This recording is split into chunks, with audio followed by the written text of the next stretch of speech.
बिस्मिल्लाहिर्रहमानिर्रहीम। अस्सलाम वालेकुम dear students. Zoology ADP paper second को डिस्कस कर रहे हैं हम, सेल एंड मॉलिक्यूलर बायोलॉजी, और आज का हमारा लेक्चर नंबर है 10। टॉपिक जो हम डिस्कस करने जा रहे हैं वो है ट्रांसलेशन, जिसको हम नाम देते हैं प्रोटीन सिंथेसिस। अगर आप लोगों को याद हो तो हमने सेंट्रल डॉगमा एक टॉपिक डिस्कस किया था। उसमें हमने बताया था कि उसका पहला स्टेप जो है वो डीएनए रेप्लिकेशन होता है, यानी कि डीएनए की कॉपी बनती है और उसको हम डीएनए रेप्लिकेशन का नाम। फिर उसी डीएनए कॉपी की एक आरएनए कॉपी बनती है और उस प्रोसेस को हम ट्रांसक्रिप्शन का नाम देते हैं, जिसमें मैसेंजर आरएनए जो है वो प्रोड्यूस होता है। और फिर मैसेंजर आरएनए से एक पॉलीपेप्टाइड चेन प्रोड्यूस होती है, यानी कि एक प्रोटीन प्रोड्यूस होती है। और मैसेंजर आरएनए से प्रोटीन बनने के प्रोसेस को हम नाम देते हैं ट्रांसलेशन, और ये कहलाता है प्रोटीन सिंथेसिस, जो कि थर्ड स्टेप है सेंट्रल डॉगमा का। इसके अलावा ट्रांसक्रिप्शन को हम डिस्कस करेंगे और जेनेटिक कोड एक टॉपिक है। ये दो टॉपिक जो हैं इनको हम डिस्कस करेंगे और हमारी सेल एंड मॉलिक्यूलर बायोलॉजी जो है ये कंप्लीट हो जाएगी। यानी ये थर्ड लास्ट लेक्चर है सेल एंड मॉलिक्यूलर बायोलॉजी का। तो डिस्कस करते हैं बेटा प्रोटीन सिंथेसिस, जिसको हमने ट्रांसलेशन का नाम दिया है। अब ट्रांसलेशन के कंपोनेंट्स कौन कौन से हैं, रिक्वायरमेंट्स कौन कौन सी हैं। देखिए, एक घर बनाना होता है तो घर बनाने के लिए कुछ रिक्वायरमेंट्स होती हैं, कुछ चीज़ें चाहिए होती हैं, मटेरियल चाहिए होता है, उनको हम कंपोनेंट्स का नाम भी दे सकते हैं। वो कंपोनेंट्स कौन कौन से हैं? The in vitro synthesis of protein has several requirements. यानी इन विट्रो कहते हैं इनसाइड, या इनसाइड हम कह सकते हैं जो ट्यूब होती है उस ट्यूब के अंदर हम प्रोड्यूस कर सकते हैं, टेस्ट ट्यूब भी इसे कहते हैं हम। कौन कौन सी चीज़ें हैं जी? 7 कंपोनेंट्स यहाँ पे डिस्कस किए गए हैं। नंबर फर्स्ट कंपोनेंट है, हम जानते हैं कि प्रोटीन जो है वो किस चीज़ से मिलकर बनी हुई है, अमाइनो एसिड से मिलकर बनी हुई है। तो प्रोटीन को प्रोड्यूस करने के लिए क्या चाहिए होता है? Amino acid. सेकेंड है ATP as an energy source, energy source के लिए एटीपी चाहिए होती है। थर्ड कंपोनेंट है protein particles called ribosome, ribosome के पार्टिकल्स चाहिए होते हैं विच हैव राइबोसोमल आरएनए, जिसके अंदर आरएनए प्रेजेंट होता है। हम जानते हैं कि राइबोसोम ही प्रोटीन बनाने की फैक्ट्री है, तो इसलिए राइबोसोम का होना भी लाजमी है। A low molecular weight RNA called transfer RNA और soluble RNA। यानी ट्रांसफर आरएनए, आप लोगों को पता है इसका फंक्शन क्या है कि ये अमाइनो एसिड को ट्रांसफ़र करता है वहाँ पे जहाँ पे प्रोटीन्स को प्रोड्यूस किया जा रहा होता है। पांचवा कंपोनेंट है an RNA called messenger RNA, जिसको mRNA का नाम भी देते हैं। और ये मैसेंजर आरएनए डीएनए से प्रोड्यूस होता है। और वो कहते हैं these may be isolated from cells of a variety of organism. मुख्तलिफ ऑर्गेनिज्म जो हैं उनके सेल से मैसेंजर आरएनए को हम सेपरेट कर सकते हैं। 6 कंपोनेंट है certain enzyme are also required for protein synthesis. Protein को बनाने के लिए कुछ एंजाइम की भी ज़रूरत होती है। 7 the entire process is ultimately dependent on upon DNA. ये सारे का सारा प्रोसेस डीएनए पे डिपेंड करता है। क्यों? क्योंकि मैसेंजर आरएनए से प्रोटीन ने बनना है। जब मैसेंजर आरएनए ही नहीं होगा तो प्रोटीन नहीं बनेगी। और मैसेंजर आरएनए कहाँ से बनता है? ये डीएनए से बनता है। यहाँ पे बताया गया है the nucleotide sequence of DNA is transcribed into nucleotide sequence of messenger RNA. यानी डीएनए की कॉपी से किसको बनाया गया? आरएनए को। Only one strand of DNA molecule serve as the template in this transcription process। यानी सिर्फ एक डीएनए का जो स्ट्रैंड है उसको हम इस्तेमाल करते हैं जिससे मैसेंजर आरएनए को प्रोड्यूस किया जाता है। The protein synthesizing system then translate the messenger RNA nucleotide। फिर मैसेंजर आरएनए के अंदर जो न्यूक्लियोटाइड का सीक्वेंस होता है उसको कन्वर्ट कर दिया जाता है into amino acid sequence of a protein. यानी प्रोटीन के अंदर जो अमाइनो एसिड का सीक्वेंस है उसमें इसको कन्वर्ट कर दिया। ये आप कह सकते हैं कि सेंट्रल डॉगमा को शॉर्ट टर्म में लिखा हुआ है। यानी डीएनए से मैसेंजर आरएनए का बनना और मैसेंजर आरएनए से प्रोटीन का बनना, इसको हम नाम देते हैं सेंट्रल डॉगमा। ये सेंट्रल डॉगमा की आप डेफिनेशन भी लिख सकते हैं। तो मैकेनिज्म है जी ट्रांसलेशन का। ट्रांसलेशन के मैकेनिज्म को डिफरेंट स्टेप्स में डिवाइड किया गया है, जिसमें पहला स्टेप जो है उसको हम एक्टिवेशन ऑफ अमाइनो एसिड का नाम देते हैं, या इस प्रोसेस को हम इनिशिएशन ऑफ प्रोटीन सिंथेसिस यानी कि इनिशिएशन ऑफ ट्रांसलेशन भी कह सकते हैं। अमाइनो एसिड एक्टिवेशन का क्या मतलब है, यानी जो अमाइनो एसिड जिन्होंने प्रोटीन को प्रोड्यूस करना होता है उनका होना लाजमी है। अब उनको एक्टिवेट कैसे किया जाता है, एक आइडिया दिया गया था साइंटिस्ट के जरिए, लिपमैन्स आइडिया। उसने क्या आइडिया प्रोवाइड किया था कि प्रोटीन सिंथेसिस के दौरान डिफरेंट अमाइनो एसिड जो है उनको हाई एनर्जी स्टेट में लाया जाता है, यानी उनकी एनर्जी हाई होगी तो ही वो एक दूसरे के साथ, तभी वो एक दूसरे के साथ अटैच हो पाएंगे। This could be done only by the involvement of ATP, यानी उनकी एनर्जी हाई करनी है तो ये कैसे हो सकता है, एटीपी की इन्वॉल्वमेंट से, यानी एटीपी के ब्रेक डाउन करने से। आगे है जी discovery of amino acid activating enzyme. कुछ ऐसे एंजाइम भी प्रेजेंट हैं जो कि अमाइनो एसिड को एक्टिवेट करते हैं, और वो किसने डिस्कवर किए थे, साइंटिस्ट है एम हॉगलैंड। उसने अमाइनो एसिड को एक्टिवेट करने वाले एंजाइम डिस्कस किए थे जो कि अमाइनो एसिड को एक्टिवेट करते हैं ताकि वो प्रोटीन को प्रोड्यूस कर सके। फर्स्ट स्टेप है जी इनिशिएशन ऑफ ट्रांसलेशन में या प्रोटीन सिंथेसिस में, और उसको हम नाम देते हैं formation of amino acyl adenylate. ATP reacts with an individual amino acid. एक एटीपी जो है वो अमाइनो एसिड के साथ रिएक्ट करती है इस एंजाइम की मौजूदगी में, और उस एटीपी के टूटने से इनऑर्गेनिक फॉस्फेट प्रोड्यूस होती है, और इनऑर्गेनिक फॉस्फेट रिमूव हो जाती है, और जो कंपाउंड प्रोड्यूस होता है उसको हम नाम देते हैं अमाइनो एसाइल एडिनाइलेट कंपाउंड का। ये कंपाउंड जो है ये एंजाइम के साथ अटैच रहता है। हर एंजाइम जो है उसके लिए एक स्पेसिफिक अमाइनो एसिड जो है वो प्रेजेंट होता है, यानी ये नहीं है कि एक एंजाइम जो है वो सारे के सारे अमाइनो एसिड को एक्टिवेट कर दे, गलत है ये। जबकि एक अमाइनो एसिड को एक्टिवेट करने का जो एंजाइम है वो क्या होता है, स्पेसिफिक होता है, खास एंजाइम खास अमाइनो एसिड को एक्टिवेट करता है। तो ये था formation of amino acid adenylate, यानी कि इसको हम नाम दे सकते हैं एक्टिवेशन ऑफ अमाइनो एसिड। अब ये रिएक्शन जो है ये रिवर्सिबल है, वापस आ सकता है, showing that all the energy content of acyl bond, यानी जो एसाइल बॉन्ड अमाइनो एसिड और उस एंजाइम के दरमियान प्रोड्यूस हो चुका है is approximately the same to that of the penultimate pyrophosphate bond in the ATP, जो कि एटीपी के अंदर बॉन्ड प्रेजेंट होता है, यानी एटीपी एडिनोसिन ट्राईफॉस्फेट, यानी 3 फॉस्फेट के दरमियान जो बॉन्ड प्रेजेंट है बिल्कुल सेम वही बॉन्ड प्रेजेंट होता है अमाइनो एसाइल एडिनाइलेट के अंदर। इस तरह अमाइनो एसिड जो है वो क्या हो चुका होता है, एक्टिवेटेड हो चुका होता है। अब अमाइनो एसिड जो है वो प्रोटीन को प्रोड्यूस कर सकता है। अब यही एक्टिवेटेड एंजाइम जो है वो अटैच होता है ट्रांसफर आरएनए के साथ। क्यों? क्योंकि खुद अमाइनो एसिड जो है वो साइटोप्लाज्म के अंदर मैसेंजर आरएनए यानी कि राइबोसोम की तरफ नहीं जा सकता। उसको लेकर जाने के लिए जो गाड़ी चाहिए उसको हम नाम देते हैं ट्रांसफर आरएनए, या इसको सोल्यूबल आरएनए का नाम भी देते हैं। इसका मॉलिक्यूलर वेट जो है वो कम होता है।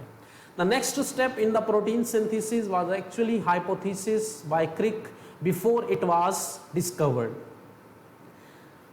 The transfer of amino acid from acyl binding, यानी जो एंजाइम के साथ अमाइनो एसिड अटैच हो चुका था अब इसको ट्रांसफर आरएनए के साथ अटैच होना है। The amino acid is transformed from its acyl binding into the adenylate moiety, यानी component at the end of the certain type of RNA molecule, the so called soluble or transfer RNA, जिसको हम soluble या transfer RNA का। अब ये वाला जो step है ये भी एक एक्टिवेटिंग एंजाइम के जरिए होता है, specific amino acid activating enzyme होते हैं, and in the presence of AMP adenosine monophosphate it liberated from the amino acyl adenylate, क्योंकि ये अमाइनो एसाइल एडिनाइलेट से प्रोड्यूस एटीपी टूटी थी और एटीपी का एक फॉस्फेट अमाइनो एसिड के साथ अटैच हुआ था और बाकी एडिनोसिन मोनोफॉस्फेट जो है ये प्रोड्यूस हुआ। ester bond and reversible reaction. In this transfer from amino acyl adenylate, the amino acid hooks up with the ribose moitimine component of the terminal adenylic acid to form the an ester bond. ester bond किसके दरमियान? एक transfer RNA और amino acid के दरमियान।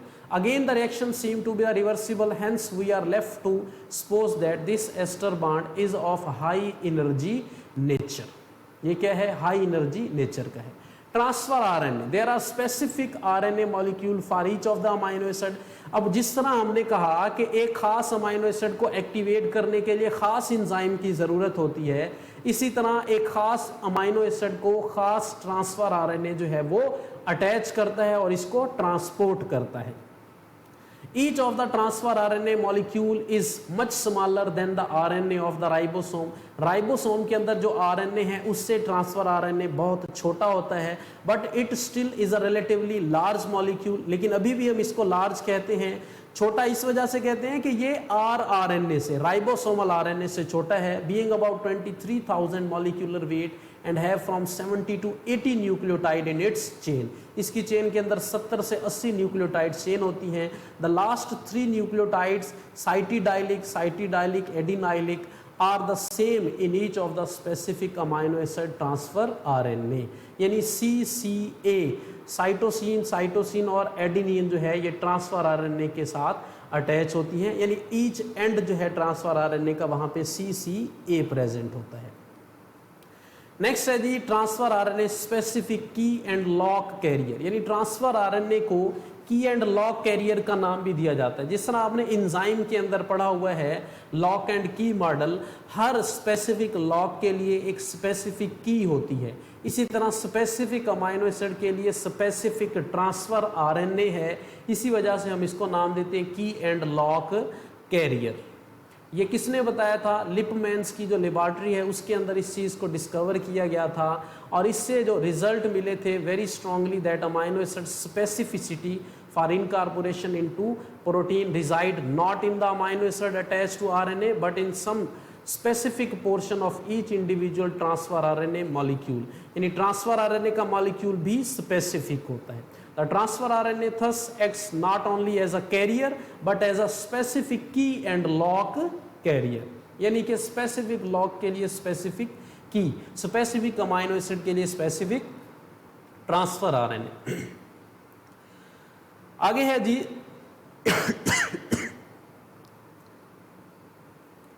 Attachment to ribosome. Ribosome के साथ transfer RNA attach होता है। The specific transfer RNA brings activated amino acid to ribosome and translate the codon on the messenger RNA with the help of its anticodon. Each amino acid is arranged at specific site. हर amino acid एक खास जगह पे present होता है। The peptide bond is found between amino acid with the help of energy provided by guanosine triphosphate, high energy phosphate है, and peptide bond forming enzyme, और enzyme भी इसके अंदर हेल्प कर रहे होते। यानी एक अमाइनो एसिड का दूसरे अमाइनो एसिड के साथ जो जुड़ना है वो दो चीज़ें कंट्रोल करती हैं, एक जीटीपी और दूसरा enzyme. When peptide bond has formed, the transfer RNA and the enzyme was free by the releasing factor, यानी वो खास ट्रांसफर आरएनए और ख़ास एंजाइम जो कि एक ख़ास अमाइनो एसिड को लेकर आए थे, इसको ग्रोइंग पॉलीपेप्टाइड चेन के साथ अटैच करवाने के बाद ये क्या हो जाते हैं? रिलीज हो जाते हैं।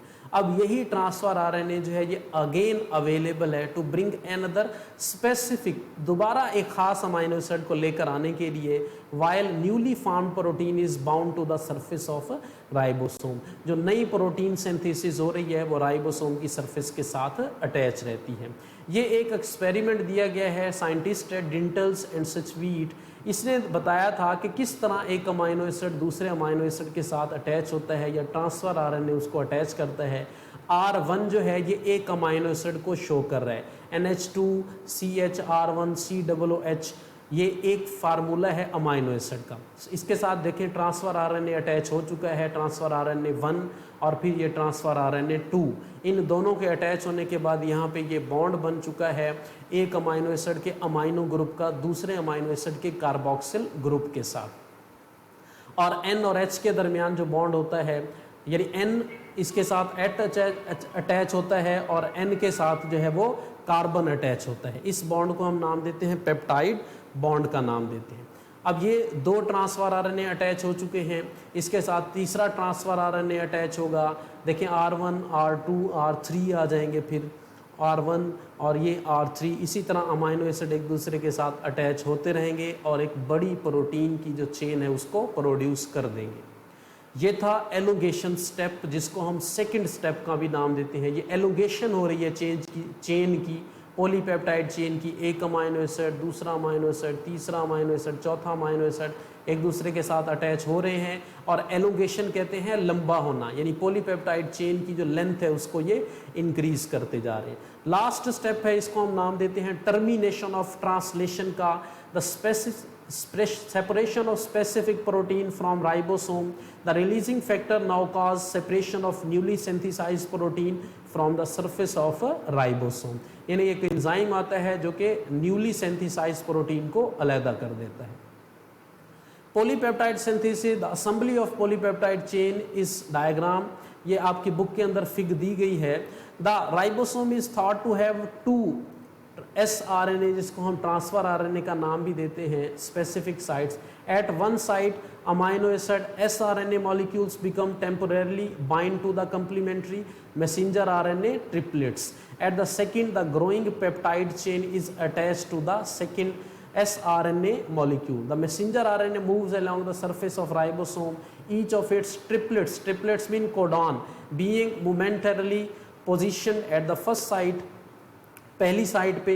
व्हेन एन एप्रोप्रिएट मुनासिब अमाइनो एसिड इसके साथ जुड़ जाता है, RNA arrive at this site, it pairs with its complementary messenger RNA triple, a peptide bond is then formed by an enzymatic process. यानी वही सेम प्रोसेस बताया गया है, एक अमाइनो एसिड के साथ दूसरा अमाइनो एसिड अटैच होगा ग्रोइंग पॉलीपेप्टाइड चेन के साथ। As this occur the original transfer RNA molecule loses its connection with the peptide chain moving along the ribosome, exposing a new triplet at the first site. यानी transfer RNA जब एक amino acid को attach करवा देगा तो ये अगली जगह पे चला जाएगा, और मैसेंजर आरएनए के ऊपर जो नया कोडॉन है जिसको हम ट्रिपलेट का नाम देते हैं वो क्या हो जाएगा, एक्सपोज हो जाएगा, यानी कि ओपन हो जाएगा।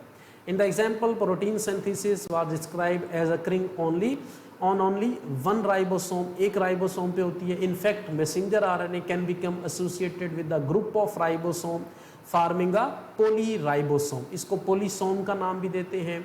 एक मैसेंजर आरएनए के साथ ग्रुप ऑफ राइबोसोम का अटैच होना ये कहलाता है पॉलीसोम या polyribosome. The messenger RNA moves along this group of ribosome and synthesis of several polypeptide chain can occur simultaneously. और बहुत सारी जो पॉलीपेप्टाइड चेन है उनकी सिंथेसिस कंटिन्यू रहती है, मुसलसल चलती रहती है। डायग्राम है जी हमारे पास। सबसे पहले हम मैसेंजर आरएनए के साथ जो राइबोसोम आरएनए अटैच है वहाँ पे देखते हैं कि उसकी स्ट्रक्चर कैसी है। राइबोसोम के ऊपर 3 साइट्स प्रेजेंट होती हैं, यहाँ पे आप देख सकते हैं, एक 50S है, दूसरा 30S है। क्योंकि हम ये ट्रांसलेशन का प्रोसेस प्रोकैरियोट्स में डिस्कस करते हैं, इस वजह से ये जो मैसेंजर आरएनए है ये प्रोकैरियोट्स के अंदर है। 50S 30S आपस में जब मिलते हैं तो ये 70S होता है। इसके अंदर 3 साइट्स हैं राइबोसोम में, एक ए साइट अमाइनो एसाइल साइट, यानी यहाँ पे अमाइनो एसिड आके अटैच होता है। दूसरी है पेप्टिडाइल साइट, यहाँ पे पॉलीपेप्टाइड चेन जो है वो सिंथेसाइज, यानी एक अमाइनो एसिड दूसरे अमाइनो एसिड के साथ अटैच होता है। और ई फॉर एग्जिट साइट, यहाँ से जो ट्रांसफर आरएनए है वो अमाइनो एसिड को अटैच करवाने के बाद एग्जिट हो जाता है, यानी कि रिमूव हो जाता है। और यहाँ पे ये जो लाइनिंग आप देख सकते हैं इसको हम मैसेंजर आरएनए बाइंडिंग साइट का नाम भी देते हैं। यहाँ पे मैसेंजर आरएनए राइबोसोम के साथ आके अटैच होता है। तो ये देख सकते हैं आप, ए साइट, पी साइट पे आप देख सकते हैं ग्रोइंग पेप्टाइड चेन, और ई साइट से एग्जिट यानी कि ट्रांसफर आरएनए रिमूव हो जाता है। और मैसेंजर आरएनए बाइंडिंग साइट के साथ यहाँ पे मैसेंजर आरएनए जो है वो अटैच हो चुका है। ये 5 प्राइम है मैसेंजर आरएनए का, और ये 3 प्राइम एंड है। नेक्स्ट देखते हैं जी इनिशिएशन की डायग्राम, यानी कि ट्रांसलेशन का प्रोसेस कैसे इनिशिएट होता है। ये लार्जर राइबोसोमल सब यूनिट यानी कि 50S, और ये स्मॉल राइबोसोमल सब यूनिट यानी कि 30S, और इसके साथ मैसेंजर आरएनए अटैच हो चुका है 5 प्राइम टू 3 प्राइम। अब जो प्रोटीन की सिंथेसिस है वो 3 प्राइम टू 5 प्राइम होगी। यहाँ पे 5 प्राइम है तो जो प्रोटीन बनेगी वो 3 प्राइम। अब मैसेंजर आरएनए देखते हैं, मैसेंजर आरएनए के ऊपर कोडॉन प्रेजेंट है जिसको हम ट्रिपलेट का नाम देते हैं। यानी कोडॉन क्या है, द ट्रिपलेट ऑफ 3 न्यूक्लियोटाइड्स या 3 न्यूक्लियोटाइड्स का ग्रुप जो कि मैसेंजर आरएनए के ऊपर प्रेजेंट है, उसको कोडॉन का नाम देते हैं। और एंटी कोडॉन किसे कहते हैं, ट्रिपलेट ऑफ न्यूक्लियोटाइड्स या group of 3 nucleotides present on transfer RNA के ऊपर जो प्रेजेंट है उसको एंटी कोडॉन। ये शॉर्ट क्वेश्चन भी आ सकता है, difference between codon and anti codon, यानी 3 न्यूक्लियोटाइड्स जो मैसेंजर आरएनए पे प्रेजेंट हैं वो कोडॉन, और 3 न्यूक्लियोटाइड्स जो ट्रांसफर आरएनए पे प्रेजेंट हैं वो एंटी कोडॉन। तो इनिशिएशन में देखते हैं कि ये AUG ओपन हुआ है, इनिशिएशन कोडॉन है, और इसके साथ अमाइनो एसिड आके अटैच होगा जिसको मेथियोनिन, और ये इनिशिएशन अमाइनो एसिड है, और ये मेथियोनिन अमाइनो एसिड आके इसके साथ अटैच होगा। ये ट्रांसफर आरएनए आप देख सकते हैं कि अमाइनो एसिड को लेकर आ रहा है। AUG, ए के अपोजिट क्या होगा, यूरासिल, यूरासिल के अपोजिट क्या होगा, एडेनिन, और गुआनिन के अपोजिट क्या होगा, साइटोसिन। तो ये कोडॉन और एंटी कोडॉन एक दूसरे के साथ अटैच होंगे। नेक्स्ट है एलोंगेशन का प्रोसेस, और यहाँ पे आप देख सकते हैं कि ये ट्रांसफर आरएनए, ये एंटी कोडॉन्स और कोडॉन्स ओपन हुए हैं। ए ये एक अमाइनो एसिड को अटैच करवाता है, इसी तरह GAU इसका एंटी कोडॉन CUA है और ये अगले को ओपन करवाता है। और मैसेंजर आरएनए पे आप देख सकते हैं अगला कोडॉन भी ओपन हो रहा है, UUC जो है वो कौन सी अमाइनो एसिड को, फिनाइल एलानिन अमाइनो एसिड को कोड करता है। और ट्रांसफर आरएनए जो है, incoming transfer RNA bound two amino acid, यानी एक एक्टिवेटेड अमाइनो एसिड को ट्रांसफर आरएनए लेकर आ रहा है और यहाँ पे अटैच करवाएगा। जहाँ पे अटैच करवाएगा वो A साइट, और अगली P साइट, और उससे अगली जो है वो E साइट। E साइट से आप देख सकते हैं एग्जिट साइट से ये ट्रांसफर आरएनए पहले अमाइनो एसिड को अटैच करवाने के बाद हम कह सकते हैं एम्प्टी, खाली हो चुका है। क्यों? क्योंकि इसने अमाइनो एसिड को अटैच करवा दिया और अब ये रिमूव हो रहा है। यहाँ पे ये protein synthesis, growing peptide chain, यानी अमाइनो एसिड आते रहेंगे और पेप्टाइड चेन जो है वो प्रोड्यूस होती रहे। कैसे अमाइनो एसिड आएंगे? जैसे जैसे मैसेंजर आरएनए पे कोड ओपन होंगे और उसी कोड के लिहाज से ट्रांसफर आरएनए खास अमाइनो एसिड को लेकर आएगा और पेप्टाइड चेन के साथ अटैच करवा देगा। इस प्रोसेस को हम नाम देते हैं एलोंगेशन। यहाँ पे भी आप देख सकते हैं एलोंगेशन दिखाया गया है प्रोसेस। ये अमाइनो एसिड दिखाए गए हैं मेथियोनिन, उससे अगला अमाइनो एसिड, यहाँ पे 2 अमाइनो एसिड अटैच हैं, यहाँ पे 3 अमाइनो एसिड अटैच हैं। लास्ट स्टेप जो है ये this process repeats until reaching a stop codon, यानी ये प्रोसेस चलता रहेगा, अमाइनो एसिड अटैच होते रहेंगे, पॉलीपेप्टाइड चेन की लेंथ बढ़ती रहेगी। पहले देखें 2 अमाइनो एसिड हैं, अब 3 अमाइनो एसिड है, इसी तरह पॉलीपेप्टाइड चेन की जो लेंथ है वो बढ़ती जाएगी। और एक ऐसा स्टेप आएगा जहाँ पे स्टॉप कोडॉन जो है वो ओपन होगा, UAA स्टॉप कोडॉन है। जब ये कोडॉन ओपन होगा तो प्रोटीन सिंथेसिस जो है वो स्टॉप हो जाएगी, मैसेंजर आरएनए जो है ये राइबोसोम से सेपरेट हो जाएगा, ट्रांसफर आरएनए मजीद अमाइनो एसिड को लेकर नहीं आएगा, और ये प्रोसेस जो है कहलाएगा टर्मिनेशन।